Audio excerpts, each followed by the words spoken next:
I got this thing in stages because when I first went out for it, I went in with a cattle call. That's where there's just hundreds of people there. And they didn't tell you about the movie. They said, tell us a little bit about yourself. And it was Brian De Palma looking at people for Carrie, the horror film based on the Stephen King novel, and George for Star Wars. Brian did all the talking. George never said a word. I walked out of there, I go, I know Brian De Palma. Well, who was his assistant there then? The kid in the baseball cap. And then you got the next stage, which was, you're going to screen test for it. And they sent me 8, 9, 10 pages of a scene, which I put on videotape with Harrison as Han Solo. Now, mind you, I hadn't read the script. So when they said, you got the part, and we're sending you the script, can you imagine reading Star Wars for the first time? And they said, you're in it? Now, when I went there, I hadn't read the script. I figured, well, Han Solo, Harrison's 35 or something. He's a leading man. And I'm like playing a teenager, kind of an annoying teenager, to tell you the truth. So you can understand why I didn't think I was I kept thinking, wait a second, because you open up the title page. This is actually what it said.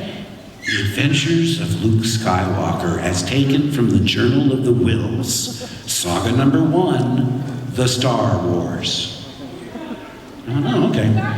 So I start reading this thing, and I'm telling you, I imagine it must have been like somebody reading the manuscript to Wizard of Oz for the first time. You're just going, oh my gosh, because it's powerful.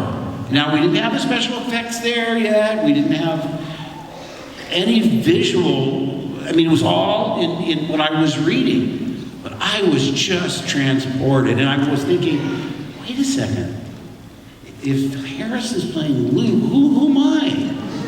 And then I get to the part where I went, I think he's Han Solo.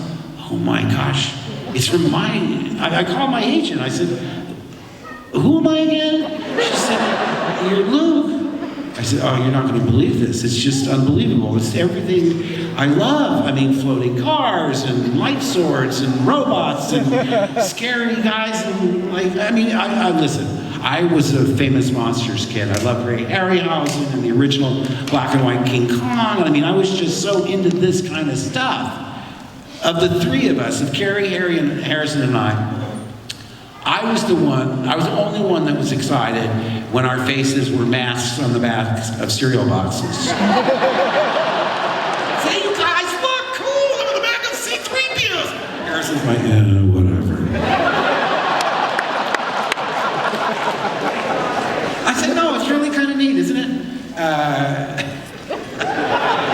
No, but as I went to various things, they said, okay, you're going to go in and have your wardrobe fitting. So I go in for wardrobe, and I see these Ralph McQuarrie paintings. You've seen them now. And I go, oh my God, that's the first visuals I ever had of what it was going to look like, And I read the script, so I go, oh my God, 3PO looks like the Maria from Metropolis, and Darth Vader kind of reminiscent of Dr. Doom. I had all my comic book references. I was just going nuts. And I had no idea, after we filmed the movie and it was all over and I saw the fantastic art direction, that beat up, used kind of old Western feel to the picture, it seemed so real. Then Gary Kurtz picked me up to drive me in to do ADR, where you dub lines for, bad sound. And he said, oh, I've got the tape of the score that John recorded in London. You want to hear it? I said, sure. It was like a sports car, right? Bucket seats. He puts on the music. I'm telling you, we pulled up to the location and I was like in a pool on the front seat. I just could not believe how fantastic this music was. I don't know what I was expecting. Science fiction, sometimes they use theremin, or just, I don't know, mellotrons and electronic stuff. This was really full-blooded Alex Korngold music, It was like Captain Blood or those 30s pirate movies or something. It was just, I don't think he gets enough credit. I would say between George and John Williams and, of course, Ralph McQuarrie, that's like 90% of the movie right there. Fantastic. So